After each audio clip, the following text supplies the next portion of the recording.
Kwa hivyo mtatukubalia tutakapokata ribbon hii. Najua kwamba tutachukua muda.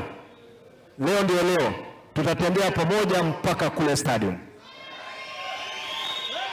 Kwa hivyo mtatukubalia, mtapewa nafasi tu, waziri aweke kidole hapo. Waziri, hapa ni machine park.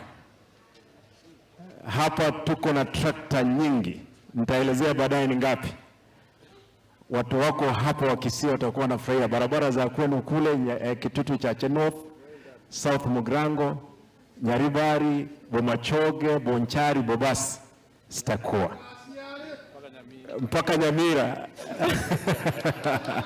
Hata Migori, nasikia hata gavana, kuna magavana wanataka kuja kuona siku hii kubwa. Kwa hivyo nataka niachie hapo, tukate ribbon hii. Tafadhali mtatupia nafasi.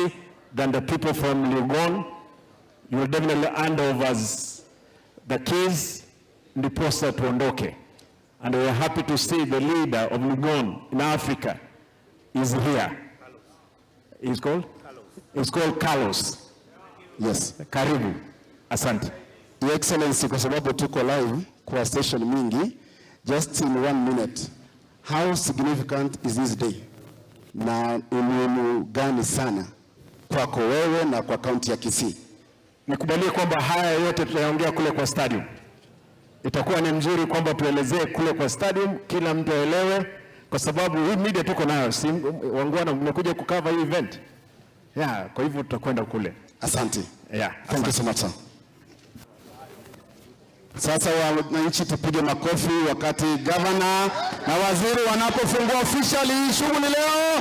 Wapinduru!